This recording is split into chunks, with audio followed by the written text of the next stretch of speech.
ये युद्ध तुम मेरे लिए कर रहे हो अर्जुन, अपने लिए नहीं। ये युद्ध तुम सत्य के लिए, धर्म के लिए कर रहे हो, अपने लिए नहीं। ये है निष्काम कर्म योग, कि अपने आप को जिताने से कहीं बेहतर है सच्चाई को जिताना।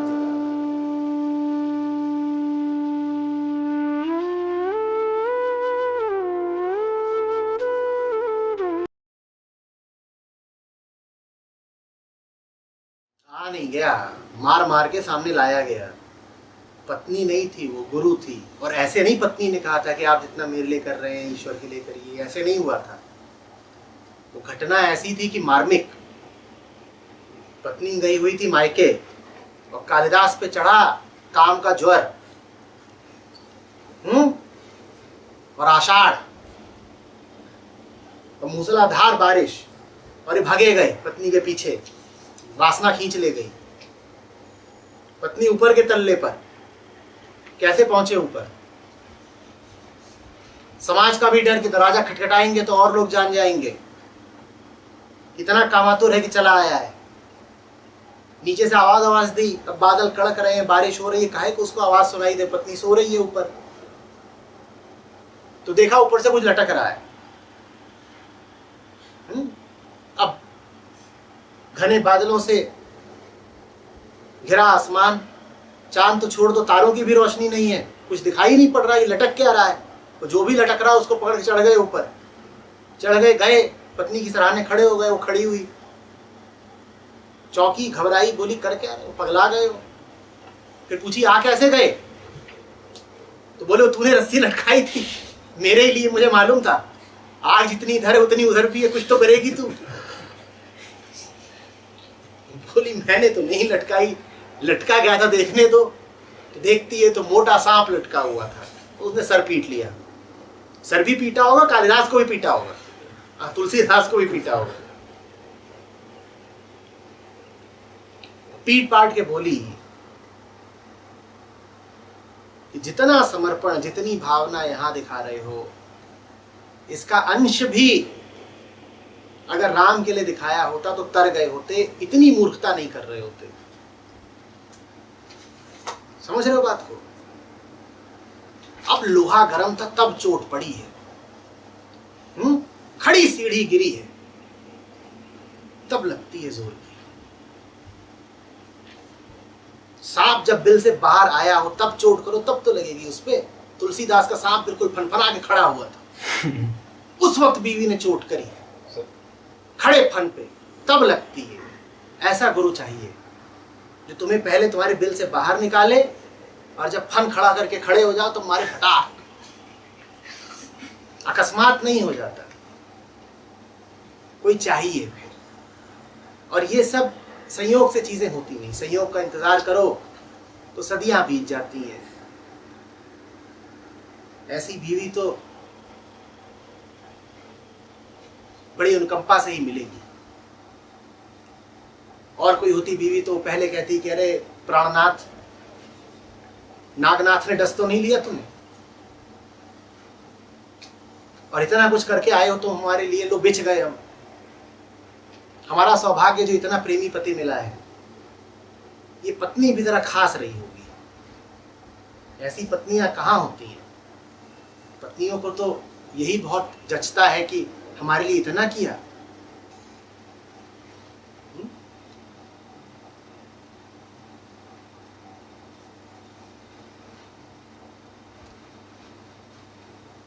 सर अगर वासना ही थी तो उसकी बजाय कोई दूसरी लड़की होती, जैसे कि आज होता है कि ब्रेकअप हुआ तो दूसरी हुई, अगर वो वासना ही थी तो क्या कहना क्या चाह रहे हो? मतलब उसकी पत्नी को छोड़ के वो किसी और के पास भी तो जा सकते थे। हाँ जा सकते थे। अगर सिर्फ वासना ही थी तो हाँ जा सकते थे, नहीं थे। फिर भी प्यार हो, हाँ फिर भी प्यार, लव, कुछ कोई कनेक्शन हो तो फिर क्या कनेक्शन हो, समझ में नहीं आ रहा है। काम का कितना घोर आवेग है, समझ रहे हो? इतना तुम्हें हुआ है कभी कि दंदनाती रात में मूसलाधार बारिश, हाथ ना मशाल न शाल, और भगे चले गए और सांप पकड़ के चढ़ गए। बात समझ रहे हो? वही कह रहा हूं कि जब अहंता, वासना इतने चरम पर होती है और तब उस पर ठोकर पड़ती है, तब वो टूटती है, आसानी से टूटने वाली नहीं है। सांप को पूरा बिल से बाहर निकालना होता है तब, सांप कभी ये पूरा बाहर आता नहीं, बड़ा होशियार है, कुछ ना कुछ बचा के रखता है। जब पूरा नंगा हो जाए तब उसे आईना दिखाना होता है, पूरा नंगा वो होने ही नहीं चाहता। और जिन क्षणों में वो पूरा नंगा होता है उन क्षणों में कोई मिलता नहीं उसे आईना दिखाने वाला। सौभाग्य होगा तुम्हारा अगर ये दोनों घटनाएं एक साथ घट सके। पहला ये कि तुम पूरे नंगे हो सको, तुम अनुभव कर सको अपने नंगे यथार्थ को, तुम देख पाओ कि तुम काम के कितने गुलाम हो। और ठीक उस क्षण जब काम अपने नग्न रूप में अपनी पूरी कुरूपता और विभत्सता के साथ जाहिर हो रहा है, तब कोई खट से लाके आईना दिखा दे। ये दोनों घटनाएं एक साथ घटनी चाहिए, वो बड़ा विरल संयोग होता है। आमतौर पर तो तुम सभ्यता का मुखौटा ओढ़े रहते हो ना, आमतौर पर तो तुम शालीन बने रहते हो, नंगे होते ही नहीं, कुछ कुछ करके अपने आप को ढके रहते हो। तो ऐसा संयोग चाहिए जब सब उभर गया हो, सब दिख गया हो, छुपने का कोई बहाना ना चले, और तभी कोई आए अकस्मात वरदान की तरह और तुमको आईना दिखा जाए।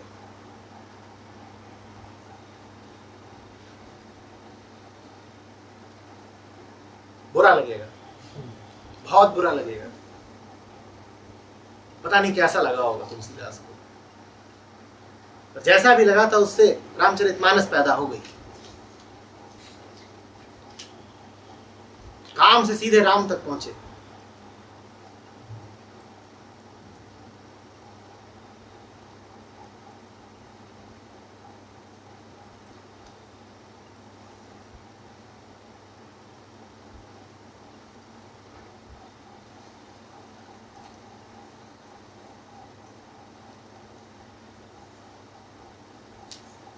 प्रेमी उसी को जानना जो आईना दिखा सके। तुलसी को प्रेम था कि नहीं हम नहीं जानते, ये पक्का है कि पत्नी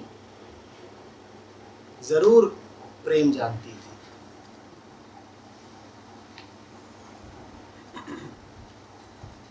प्रेमी वही है जो तुम्हें सच्चाई तक ले जाए। और आमतौर पे जो प्रेमी होते हैं उनका एक ही मिशन होता है कि सच्चाई से हटाओ, खुद तक लाओ। उसे सच्चाई से हटाओ, अपने पास ले आओ, अपने पल्लू से बांध लो।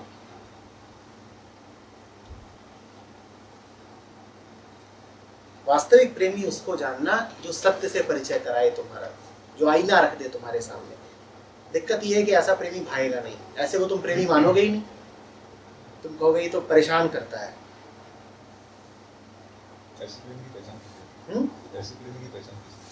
चोट लगेगी, मार पड़ेगी, पहचान अपने आप दिखाई देगी, घाव होंगे, प्यारा नहीं लगेगा ऐसा प्रेमी। उसे छोड़ने का बहुत मन करेगा और छोड़ नहीं पाओगे, यही उसकी पहचान। जिसको लगातार छोड़ने के लिए वृत्ति कहे लेकिन फिर भी आत्मा उसे छोड़ने को राजी ना हो, उसी को सच्चा प्रेमी मानना। वही काम असली गुरु के साथ भी होता है। तुम्हारे मन की एक एक लहर विद्रोह करती है, कहती है छोड़ो इसको, छोड़ो, भागो। परेशान करता है, शोषक उत्पीड़न करता है, जली कटी सुनाता है, डंडा मारता है, नंगा कर देता है, कोई आवरण शेष नहीं रहने देता, कोई बहाना नहीं चलने देता। मन कहेगा अब बस हो गया, आखिरी बार है, भाग जाओगे और फिर पाओगे कि लौट के आ गए। यही होती है प्रेम की निशानी। बार बार भागना चाहोगे लेकिन भाग नहीं पाओगे। तुम्हारे बस में होता तो भाग गए होते, तुम्हारे बस में होता तो भाग गए होते। तुम पाओगे कुछ है जो तुम्हें बेबस किए देता है, कुछ है जिसपे मन का अहंकार का जोर नहीं चलता, उसे आत्मा कहते हैं।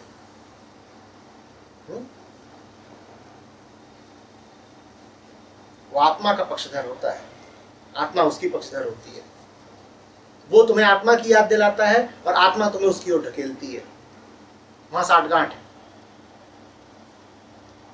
तुम्हें पता भी नहीं चलता तुम्हारे पीछे क्या खुराफात चल रही है। प्रेमी आत्मा से मिला हुआ है, आत्मा प्रेमी से मिली हुई है, इन दोनों का है महागठबंधन।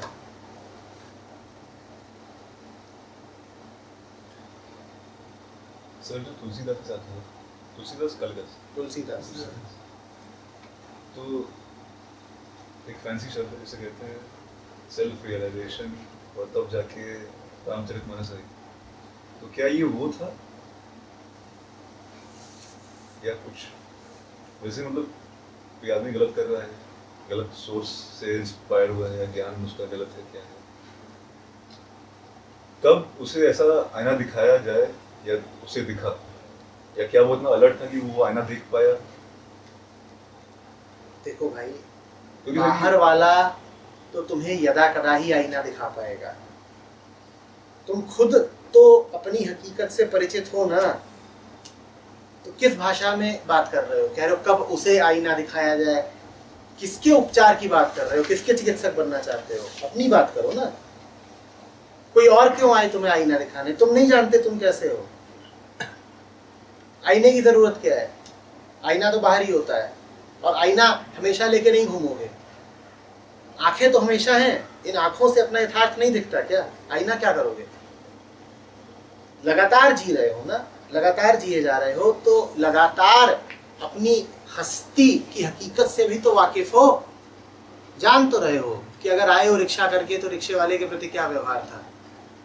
जान तो रहे हो कि अगर आए थे तो घड़ी को कितनी बार देखा और समय के साथ क्या रिश्ता था। जान तो रहे हो कि अगर ये उत्तर सुन रहे हो तो इस उत्तर के साथ क्या रिश्ता है। जान तो रहे हो कि अगर बाकी लोग बैठे हैं तो उनके साथ क्या रिश्ता है। ये भी जान रहे हो कि अगर बाकी लोग ना बैठे होते तो अभी तुम्हारे शब्द बदल जाते, प्रश्न इसी तरीके से ना पूछा होता, प्रतिवाद इन्हीं तरीकों से ना किया होता, और सुनने में भी जरा गहराई और होती। जान तो रहे हो कि पूरी दुनिया के साथ क्या रिश्ता है, इस महफिल के साथ क्या रिश्ता है। अब क्या आईना चाहिए? लगातार अपनी जिंदगी पे निगाह रखो, उसके अलावा जानने को और है क्या?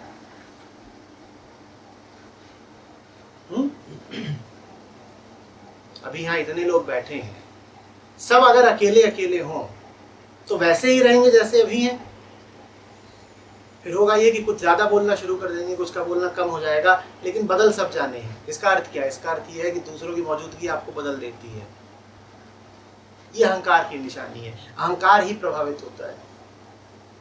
आत्मा तो कम से कम ऐसे मौकों पर नितांत अकेली हो जाती है, उसको दूसरा कोई नजर नहीं आता। आत्मा के लिए तो सत्संग में कैवल्य होता है, अहंकार के लिए सत्संग में भी समाज होता है।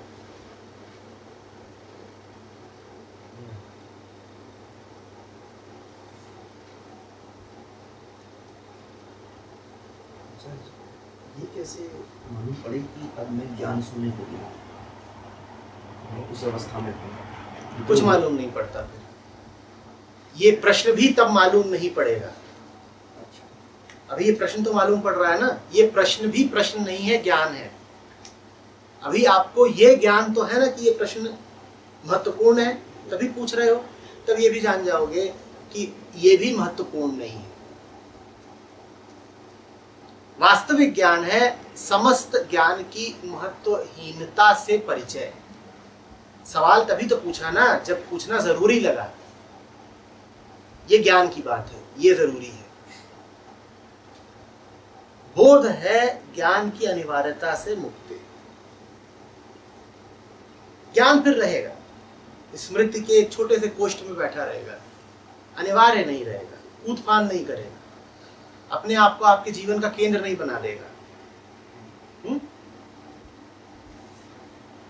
और अगर वो अवस्था है तो कैसे पहचानूं कि ये अवस्था आती है? आप पहचानते हमेशा ज्ञान का उपयोग ही करके हैं। आप जिसको पहचानना कहते हो, पहचान वगैरह कुछ नहीं हो, मेल मिलाप है। आप ऐसे पहचानते हैं, ये तस्वीर रखी है, और फिर देखेंगे कहेंगे तुम ही हो। तो पहचान भी ज्ञान है, ये संचित ज्ञान है, यहाँ बैठा हुआ है। बाहर जो कुछ घट रहा है आप उसका इससे मिलान करते हैं, और अगर मिलान दिखता है तो आप उसको वही नाम दे देते हैं जो इसका नाम है। ऐसा हमारा जीवन है। आप कैसे जानते हो कोई आपसे प्रेम करता है? आपके मन में कुछ लक्षण बैठा दिए गए हैं प्रेम के। मीठा बोलेगा, मुस्कुराएगा, गुलाब का फूल देगा, मिठाई लेके आएगा, चूमेगा, चाटेगा इत्यादि। अब ये सब यहाँ बैठे हुए हैं, आपने इन सबको क्या नाम दिया है? प्रेम का। और बाहर आपको कोई मिले जो यही सब करना शुरू कर दे, गुलाबी शर्ट पहन के आए, दूर से ही चुंबन फेंक फेंक के मारे,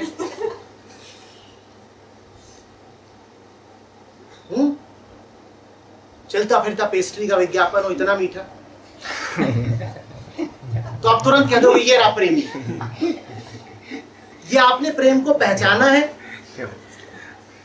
ये पहचाना है आपने? प्रेम को पहचाना नहीं, आपने क्या करा है? आपने मिलान करा है। आपने कहा अच्छा यही प्रेम होता था, वही तो ये सब कुछ कर रहा है, तो ये प्रेम हो गया। अब ये प्रेम है। हम जिसे पहचान कर कहते हैं वो ज्ञान होती है। तो इसीलिए पहचानना फिर बंद हो जाएगा। फिर भीतर से जो उठता है वो बहुत मौलिक होता है, वो प्रतिभिज्ञा नहीं होती। हम जिसको पहचानना कहते हैं वो रिकॉग्निशन होता है कि कॉग्निशन पहले ही था, अब क्या हुआ? रिकॉग्निशन। हम इसीलिए कहते हैं ना आई रिकॉग्नाइज यू। आपने कोई उसे मौलिक तौर पे नहीं जाना है, आपने बस उसका मिलान कर दिया है। फिर आप मौलिक तौर पे जानना शुरू करते हो। फिर आप उसे ऐसे देखते हो जैसे बिल्कुल कोई बच्चा देखे किसी चीज को। फिर आपको कुछ ऐसा दिखाई देगा जो अन्यथा दिखाई ही नहीं पड़ता है। और जब तक आप रिकॉग्नाइज कर रहे हो, जब तक प्रतिभिज्ञा है, तब तक आपको कुछ नहीं दिखता। तब तक बस आप ढर्रे का ढर्रे से मिलान करते हो और ढर्रे को ढर्रे का नाम दे देते हो।